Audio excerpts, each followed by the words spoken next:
again. It's your friendly neighborhood Jameser man. Today on episode 2, I'm going to be talking to Jon Wood, the owner of Oasis Recovery Center here in Asheville, North Carolina. He has an amazing story of recovery. It's a huge success story. The man is doing very well.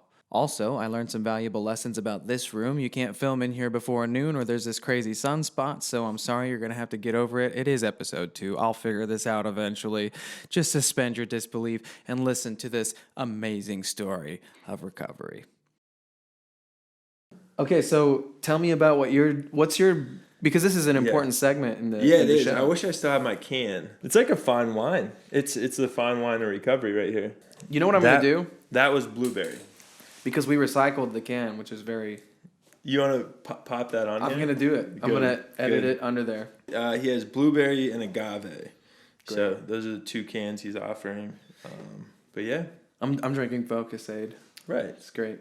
Which is phenomenal. It's got nootropics, alpha GPC, B complex, American ginseng, and acetyl L-carnitine, which means nothing to me other than it's great. And it makes you feel good. Yeah, I gave it to a friend of mine. And I was like, I'm not gonna lie to you, don't really like the way it tastes very much, but it really like kind of makes me super sharp and cognizant. So, all right, look at us drinking our caffeinated beverages. Yeah, and trying to get more focused. So, dude, what was your journey into recovery like? The question's challenging, right? Because when I think about it today, there's been so many different segments. So like going into the first segment, going into recovery, at the age of 22, just coming out of serious addiction, at that point I was doing Oxycontin. So I was doing about 10 80s a day. And even to back it up further from that, like coming out of high school, good grades, played golf, played basketball, drank, smoked weed, never really affected me. Right. Went to a graduation party a couple weeks out of high school where we were getting very fucked up. Molly, everything else. And, I'm the one that's like, I can drive. I got this. As we pull up to the house, there's like cop cars and everything parked out front. That incident on that one night landed me 6 months in jail. Wow. So instead of like going to college, doing my thing, following my passions, landed in jail. In jail is where I tried Oxycontin for the first time. Wow. I met a gentleman there, Rick, who was in for trafficking Oxycontin. Shout out to Rick. Yeah, don't want to say his last name. Right. Not that he would see this. No. But yeah, so we became friends. He's actually a really cool guy. Yeah. Yeah, he had been getting Oxycontin in jail. He never stopped. But then getting out, Rick put this little bug in my ear that I could make good money selling them. So... once he got out, we reconnected, started selling Oxycontin along with other things. And, it just became progressive. I'd do a little bit, a little bit more, until I was hooked. Yeah. So that time around, doing about, 10 pills a day, but and miserable and sick and, my body was gross. The big thing for me that I always noticed is... when I was in active addiction, all my passions were none. Yeah. And I'm so obsessive. Like I have an obsessive personality. So like literally I'd go to bed with this little Oxycontin like floating around in my head. That was the start of that. I got the opportunity to go to a nice treatment center. Got one chance to go to a nice treatment center. After that, my family just pretty much said, don't talk to me. But so I went to Narconon Vista Bay.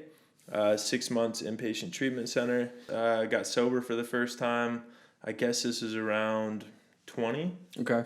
I was still so uncomfortable with myself. You know what I mean? Like even after 6 months of being fully sober at Narconon, I'm so uncomfortable with myself. And looking back on it now, like I never really built any connections. Right. And that's the most important thing for my sobriety today. But, long story short, coming out of Narconon, ended up working there for a little bit, got what's called gold rotted, because I was hooking up with a female client there. So gold rotted in Narconon words is like, nobody can ever talk to me again from there. Oh my gosh. So anyways, I went from, some sobriety, feeling really good, working out every day, 2 weeks after that, hooking back up with this guy, getting pills again and starting back over. Wow. Yeah. And what was the thought process like should I just go back to my old life? I'm feeling good, but should I just screw it? Like how much do you think about it? That's what I'm curious, like, because it feels like to me when I would have like relapse, it didn't even occur to me that I was a chronic relapser. No. You know what I mean? Mm-mm. Over the years, I'd like get sober for like a couple months and be feeling great and be like, you know what? I'm good. Now I can use again. Yeah. You know what I mean? I did have a stage of that though, later. Okay. But no, I mean, this time around being so young, like, it was second nature. I didn't even realize what was going on. Right. I think my mom let me do some work at the office she was working at. Stole a little cash from their safe. Took my mom's Lexus to Sacramento and got a pill. Wow. Sharing my story, like, on that side, it just progressed, continued to get high again, got back to where I was before. And there was a ton of shenanigans too. Yeah. You know, we'd go to raves, do a bunch of Molly. Yeah. It wasn't just about the pill. It seemed like the pills were like the equalizer. Like, I needed those to participate in life, right? Right. But then life was still happening, right. And life was a party. At some point, I got down to Arizona State. Hung out down there for about 3 years. 3 years of partying, hanging out with different people. Yeah. Wrong areas. I ended up getting jumped down in the ghetto of Phoenix, and they took everything I had. So, I mean, they stripped me down to my boxers, pants, shoes, went into my apartment, got everything. And from there, I took a Greyhound up to Seattle where my dad was. My dad wouldn't take me in his house, but someone that worked for him took me in. So I'm detoxing in this dude's house I don't even know. And that process lasted 2 or 3 weeks. Got a job washing cars. Eventually got a job selling cars. You know, I was good at selling cars. Started making good money, doing my thing. And then just the same cycle started again. Right. Like, where are the pills? Where's right. the fun? Where's the party? Right. So, you know, at that point I was a traveling car salesman, new town every week. Yeah. And then it was just a new chase every week. Like, right. what could I find? The weeks where I could find a bunch of shit, I was so much more productive as a car salesman. Really? Because I wasn't miserable. Okay, yeah. But I was just going for it. Right. I was an absolute disaster. Right. I hardly even remembered some of the towns I was in. Yeah. But yeah, I mean, I'd sell the shit out of the cars. Yeah. You know, because I knew that was my paycheck. And it didn't matter what I got paid, if it was like $1,000 for that week or $5,000 for that week. Come next week, it was gone. Wow. I'd find a way. Yeah. It just continued kind of this way for a while.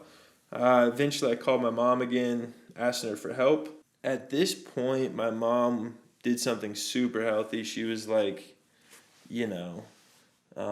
fuck off. Like, don't call me anymore. Wow. I'm gonna help you get down to Arizona, by getting you a plane ticket, but don't call me. Yeah. Down in Prescott, Arizona was the first time I found like connections with guys in recovery. Yeah. And for me, that was like, I guess that was the first time ever to where I felt like, okay, I definitely like sobriety. Yeah. Like, I feel clean, feel sober. So yeah, I mean, it was just, the lights came on a little bit. I got into a really good sober living house.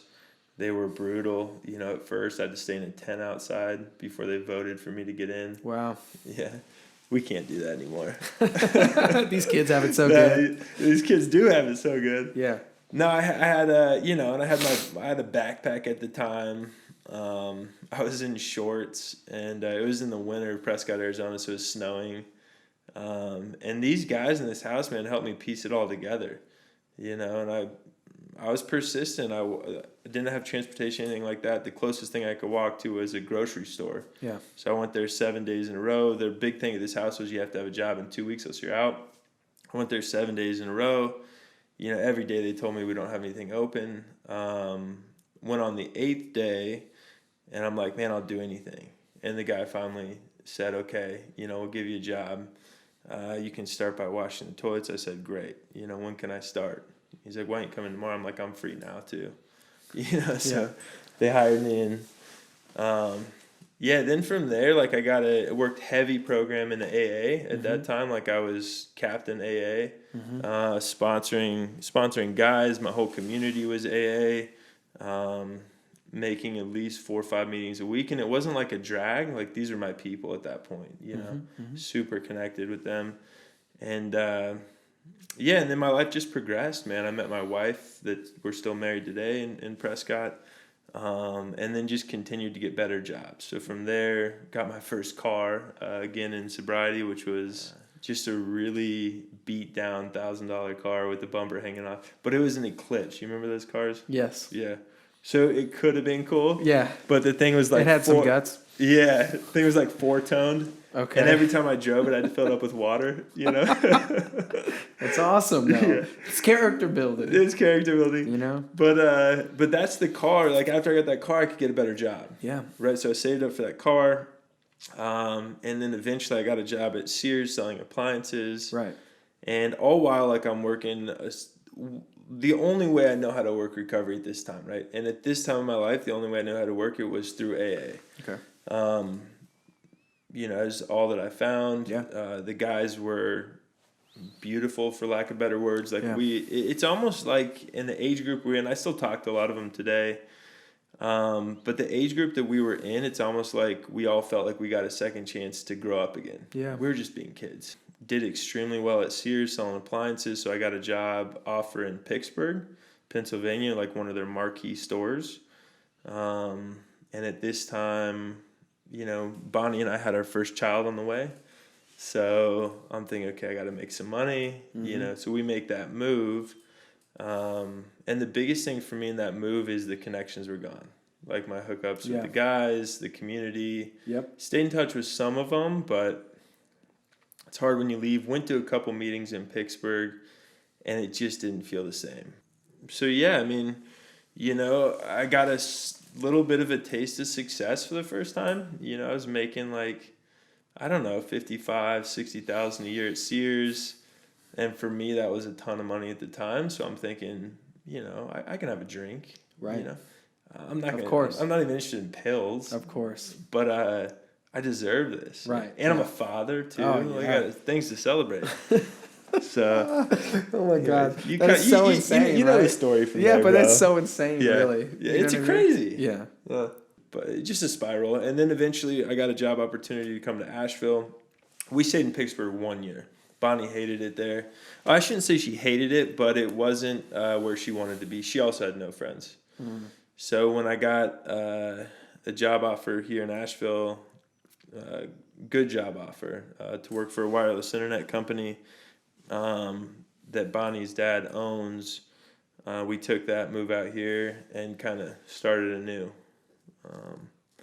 And then, like, at this point, I was so far removed from, like, recovery and different things. I was seeking community, so I got connected with a different community called the Baha'i Faith. And for a long time, man, that worked. You know what I mean? Like, that was the connection I needed. I was here in Asheville. I got reintegrated with golf, basketball, getting back in the gym. Like, Asheville was healthy for me, you know? But then I went down that same road. Like, did really great at Skyrunner, helped them build the company from something very small to something huge. I got compensated really well along the way. We had another baby. And then, you know, here I am again, like, oh, I have a tiny bit of anxiety, you know. What do normal people do with anxiety? They have go a drink. Well, they go to the doctor, right? Okay. And they get a little Xanax or a little Valium. So that's how it started, you know. And then innocuous. Yeah. Right. Simple, right? It's a script. I mean, it can't be bad for me because the doctor gave it to me. Yeah, right. And then also I have ADD, right? I have a hard time focusing. So go back to the doctor, get a little Adderall. Yeah. You know, so you have those two things going. And I was able to keep it together for a good period of time. But then, you know, eventually it's like, well, I can just order whatever I want online. You know, let's just cut to the chase. So I got hooked back on Roxy's at that point. So then that was kind of my medicine, those three combined. And then it just got terrible. You know, real bad. Real fast. And, you know, when you have a family, it's much different. Like, getting into, if you can sustain sobriety as a single individual, and then build up your sobriety strong enough and then start a family, that's the way to go. Right. Because it's not just you anymore. No, you're putting your family through it too. Yeah. Putting everyone through it. Yeah. So we had some really good times before the, addiction got too bad.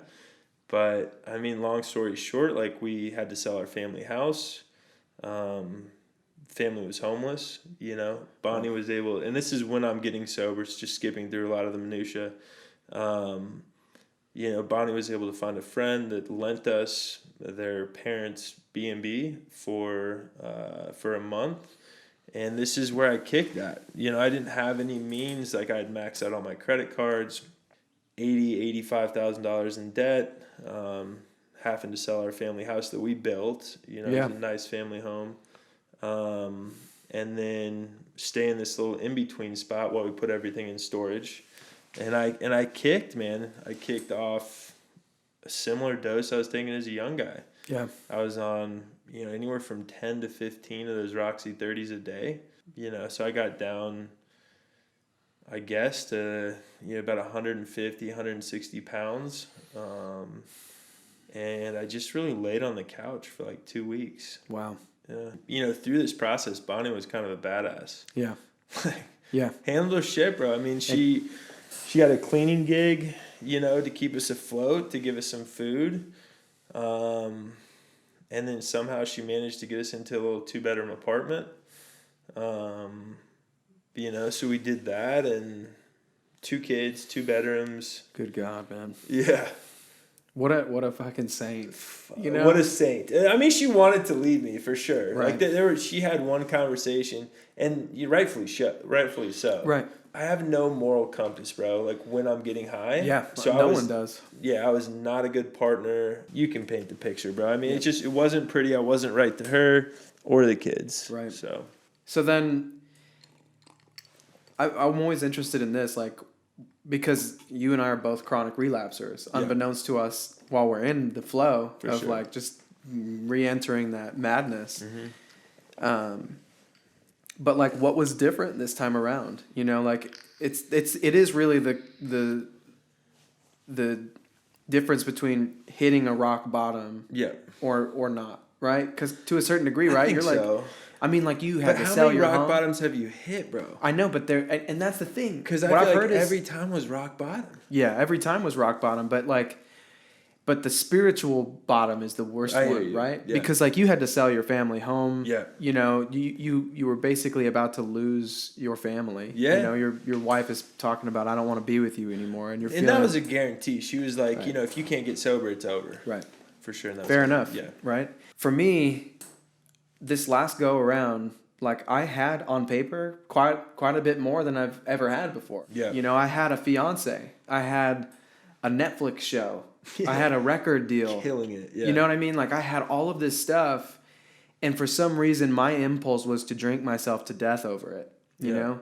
And I ended up for the umpteenth time in the fetal position thinking about killing myself. For the umpteenth time. Because that's where it always ends. On a long enough timeline, I have all of the results in. The results are in. And on that's a long something enough timeline. I omitted. Like every single time, I would go on a hiatus where I drank or used too much and tried to kill myself. Right. Every fucking time. Hiatus. Yeah. You know what? I'm going to take a little sabbatical. Yeah. And I can I'm gonna go drive my this. car off a cliff. You know what I mean? And then drive to the cliff, but somehow not drive it off. Yeah, because we don't want to die. And for whatever reason, that's a really powerful realization. Right? Because that's, I think, where it starts. When you get down to the bottom, the very bottom, and you finally make peace with the fact that you have a serious problem, you look at yourself and you go, okay, I'm going to die if I don't stop. Yeah.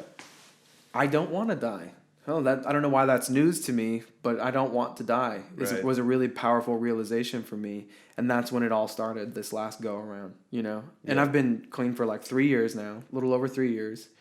And I just remember, that being a life or death decision finally. Yeah. It really clicked for me that this was going to kill me and I was going to die if I didn't stop. Yeah. If it didn't kill me, I was going to kill myself. Yeah, for sure. Yeah, and I was open to it. I mean, I actively tried to kill myself a couple times. I mean, one time, super, super lucky, just took a bunch of pills just after my grandmother passed away. And I snuck back into her condo where she stayed, took a bunch of pills, like, In her 50, 60 pills. Wow. And then somehow my mom randomly stopped by, you know what I mean, when I'm blue and foaming out of the mouth. I don't remember any of it. Wow. All I remember is waking up in the hospital with the catheter and feeling like they just flushed me with charcoal, because that's what they did. Yeah.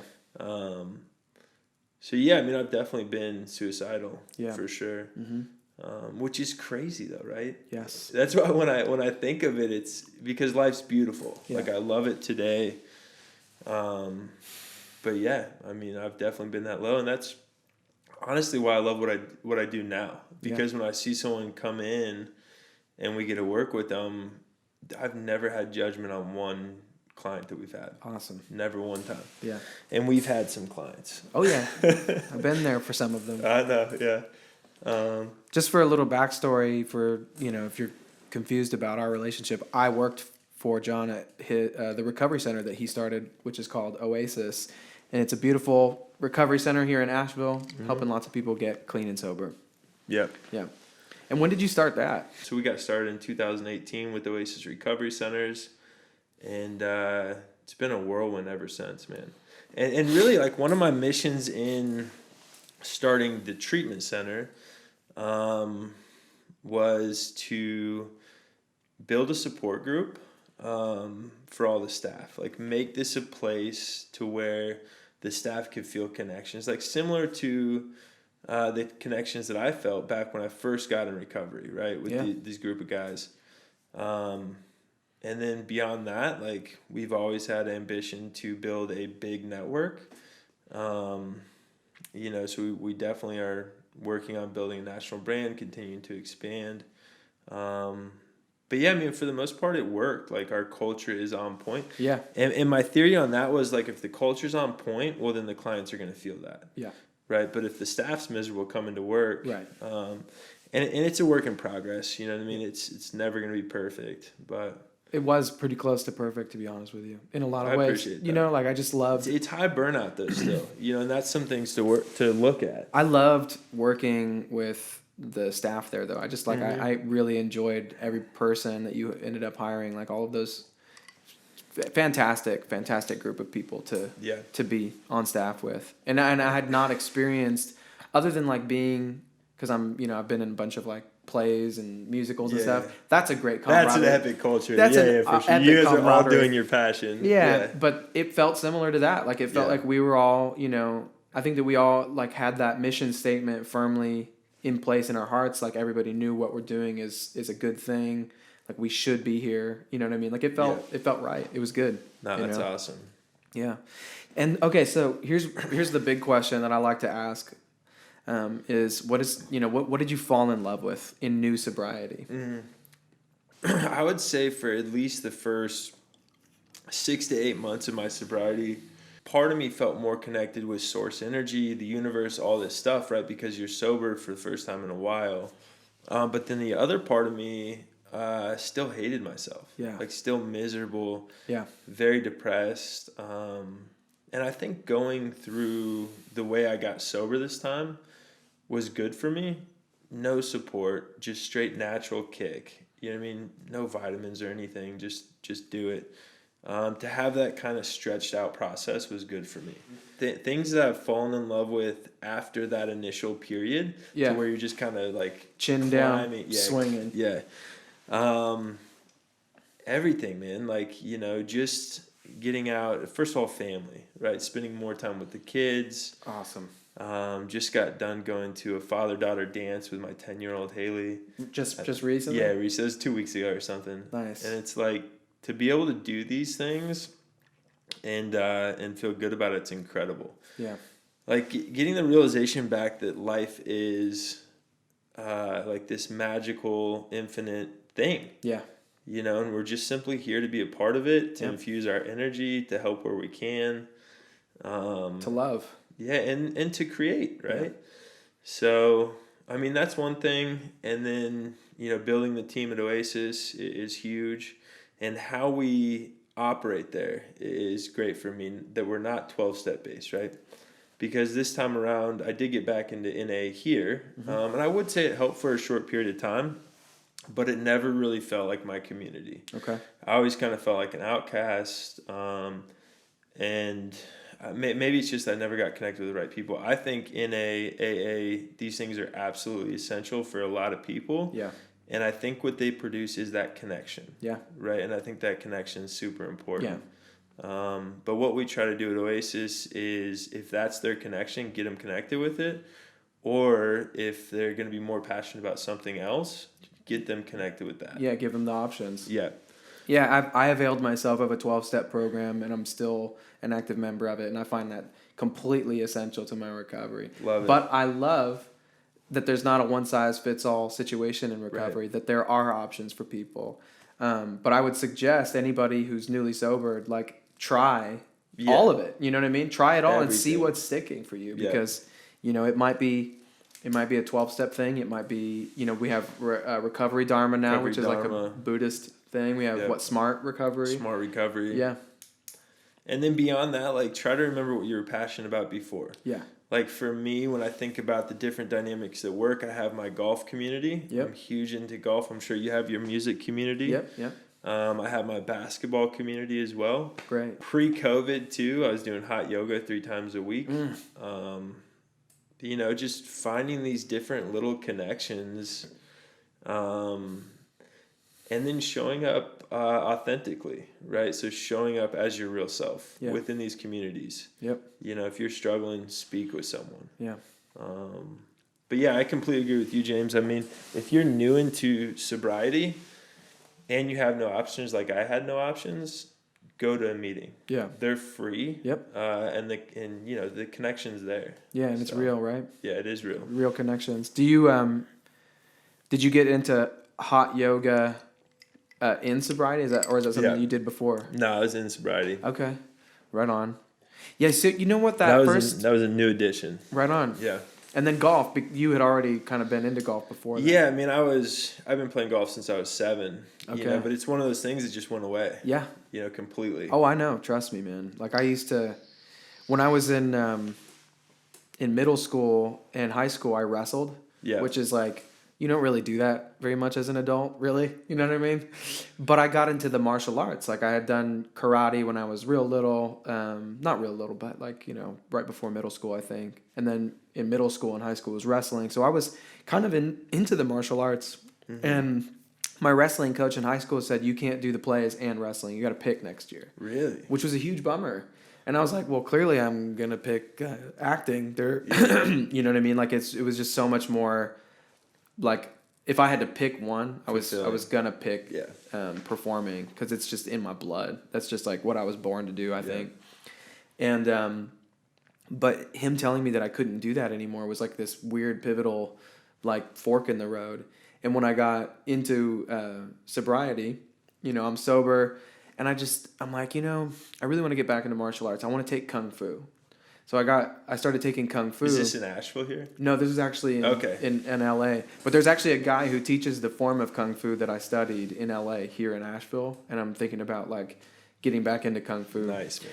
But so I started working at this jiu-jitsu gym where I taught this exercise class. This is all stuff that happened in sobriety. Yeah. You know what I mean? I was like, it's beautiful too. I know, it's crazy. Random stuff that happens. You just say yes. You have to let it. You have to say yes. You have to let it happen. You just kind of have to start saying yes to stuff because I would say no to almost like anything that wasn't. If there wasn't going to be alcohol there, or drugs or something, I probably wasn't going to do it very like without being like I got to go at a certain point. You know what I mean? It's interesting though because you were still doing the thing that really feeds your soul. You were still doing music, but you weren't doing like all the little ancillaries, right? Yeah. That also feed your soul. Yeah. I don't know what that's about. Well, I mean, you know, I've actually been critiqued on this by a friend of mine who said like, we went to Burning Man together and he goes, you know, I feel bad because like, I just came here as me and you came here as like a musician.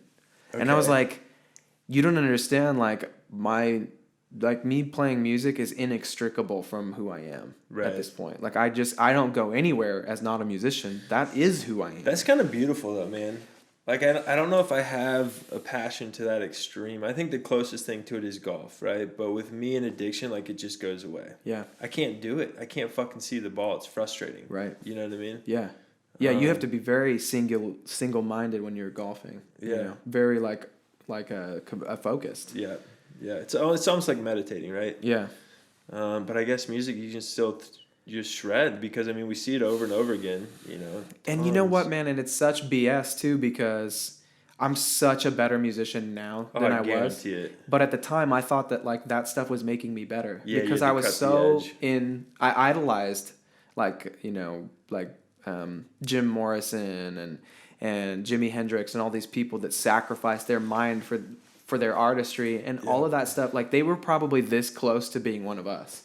They were probably this close to turning the corner and being like, you know what? I'm on some next level shit. I'm gonna get sober now and try music from that angle. And who knows what they would have come up with. That's the thing. It's sad. It robs us. Yeah. The addiction robs us. I mean, we just lost someone recently. Well, Harrison. Yeah. You know, and he was so young. That one was tough, man. This has been the toughest one I've ever experienced. Yeah, because you had a great relationship with him, but I mean, he just had so much to give to life. So much potential. So enjoyable to be around. Confident with himself. Beautiful too. What a beautiful man. Beautiful, gorgeous. Man. No, but I mean, we lost someone that was, you know, had a huge future. That's all I can say. We don't know what his future would have been. But if you looked at me at his age when he passed away, no one would have knew what my future would have been. Yeah. You know what I mean? Like, he had a huge future, and we've lost that to addiction. It's sad, man. Yeah, and that's happening all the time, you know? I mean, he's like the fifth person, I think, this year, because I didn't work in recovery before I came here and worked for you. Yeah. You know, but... I know you're coming back at some point. I'm still working for you. You don't know this. Yeah, so you are. Yeah, I'm a life coach for that's right for you guys. Yeah. But this year I've lost. He was like the third person I was like pretty close to. Yeah. Of the people that I've lost, but then two people that I wasn't necessarily as close with. They passed away as well, and they were all very young, and it's really tragic every time. Yeah. But yeah, man. So I just wanted to create this thing so that people can see that they have options. And there's not necessarily like a one size fits all per se. That sobriety doesn't have to suck. I mean, for you, you fell back in love with your family. Mm-hmm. You got clear-headed. You fell back in love with golf. You started a very successful recovery center that's growing and potentially will be a national brand that's going to help countless people. Even if you help one person in recovery, who knows how many people they're going to help. And that's our exact thought process, right? Because let's say we get to the point to where we do have 1,000 beds, and we got to make sure it's healthy. It is a business. You have to pay your employees. You have to pay your insurance, your rent. So you can't just build. But if we build healthy, and let's say we get to 1,000 beds, and we have 1,000 clients, and we touch those clients in some sort of way to help them on a new path, then they're going to go back. So we'll essentially have the opportunity to start a movement. Yeah. Right? And keeping the essence of what we currently have as we grow is going to be crucial. Yeah. Because not only are we empowering the staff members that it requires to have that many clients, but then also we're putting these wonderful people back out into society, hopefully, a little bit better than before they came. Yeah. But then at that point, like, they still got to put in the work. Yes. I'm a firm believer that when Harrison came through our program, and towards the end of his stay, he was in very, very good shape. Yep. Probably better than he ever been. Yeah. And I don't know what happened, with that particular example, because on social media, it looked like he was killing it. Yeah. So I didn't even think to reach out to him. Yeah. But social media can be a lie. So. Well, the other thing is this, like, he... with the opiates and the fentanyl and stuff that's going around right now, it could happen anytime. People are overdosing constantly. Yeah. So you and I both know that when your story highlights this really well. You were doing well. You were killing it, and that's when it was time to like maybe take a little dab. Yeah. You take a little dab of fucking fentanyl, your heart might stop. Yeah. And there's a really, really high chance that it will stop. Yeah, the game's changed, man. Harrison was the strongest he's ever been in his life, like 3-4 days before he died. Yeah. The day he died, he was probably stronger than he had ever been in his entire life. I saw him beating his PR on the deadlift. He was stronger than he had ever been in his entire life the day he died. That's crazy, man. Yeah. Yeah. So it's no joke. And like, it's really, really important that people, and one of the things that I want to touch on too, is that you said that first 6-8 months was a struggle, Big right? time. Okay. So just so we know, that's what we're dealing with. Chin down, keep swinging. Yeah. It's the fight for your life is really what it is. And I heard someone talk about how, they said, I don't like how people personify addiction and turn it into this, they anthropomorphize it and turn it into a creature that is hell-bent on your destruction. Whether or not it is that, it's very much like that, so it doesn't matter. You know what I'm saying? Yeah, I feel you. It might as well be that. If sure. It's not. It might even be. It I don't might know. be. Who knows? Depends on what realm we're talking about. And ultimately, like, if my mind, and I'm a pretty smart guy, I'm just gonna throw that out there. If my mind turns against me, I'm screwed, because this is a pretty powerful tool. Yeah. A terrible master and a terrific tool. Yeah. But if it turns against me and becomes my master, I'm screwed, because it wants to feel good. Yeah. Prevent itself from feeling pain. Yeah. And it wants to be famous, and it doesn't care how it gets what it wants. It wants what it wants. And my brain will do nasty, nasty stuff if I don't have a moral compass, if I don't practice a spiritual path, if I don't stay connected to people who are going to keep me accountable. You know what I mean? All of that stuff's really, really essential. And I found all of that in recovery. Absolutely. And I think now, like, we both went through these stretches. For me, it's like get sober 3 years, fail, get sober 3 years, fail. Thinking about the first time coming through sobriety, like what we had back then was AA. In that time, we didn't even really have NA, right? So we had AA, and then just connections with your friends and stuff. Now we live in this beautiful time of sobriety to where, if you reach out to the right people, we can get you connected with whatever you want. Like there's so many different modalities to practice. But for me, it's like figuring out who you are at the core and what's going to make you happy. Yeah. And then getting down that path. Yep. Because the sooner that you get to the things that you're passionate about, the sooner that you're going to start to feel better. Yeah. And you almost don't notice it though, right? It's like you wake up one day, I feel a little bit better. Just continue that grind. Yeah. Until all of a sudden you like go through a week and you're like, man, that whole week I felt good. Yeah. Then all of a sudden you have 2 weeks feel good. Oh, but then you have a day you don't feel so good. But then you have 3 weeks you feel good. Yeah. It's just crazy how it all comes together. I have seasonal depression though. Yeah, you know what I mean? Yeah. So like this winter was like, it was a little sad, but I have the wherewithal in sobriety to know that it's coming, and to know that like, oh, it's just that time again. Whereas in the past, I'd be like, this is it. This is how I'm going to feel forever, because I had no clarity. What part of that do you think is maturity, and what part of that do you think is sobriety? I think it's probably a healthy mix of both. Yeah. I mean, I'm getting more mature, but I wouldn't have the chance to mature if I died. No, for sure. You know what I mean? For sure, yeah. So really, I owe it all to, I owe it all to the community, really, and to my HP. That's right. What up, big dog? Get him. He's got you. Do you believe in God? Absolutely. I mean, I would have a hard time putting a definition on God. Yeah. No, me too. I don't think it's a white guy in the sky. Guaranteed not. No. Well, you can't get. Might be a black lady. Yeah. Could be Vern, I think she's actually. She might be God incarnate for sure. But no, I totally believe in God. And however that looks, I think it's not meant for us to grasp. Yeah. I've explored down multiple pipes. I mentioned the Baha'i faith. When I was young, I was in, Christian Academy school. And I think, this is my honest opinion. I know we're in the South. I hope I don't make people mad. But I do think that religion in general sometimes gets it wrong. Mm-hmm. I feel like every religion in their own essence is right. Mm-hmm. If they're helping people get connected, helping people feel part of a community.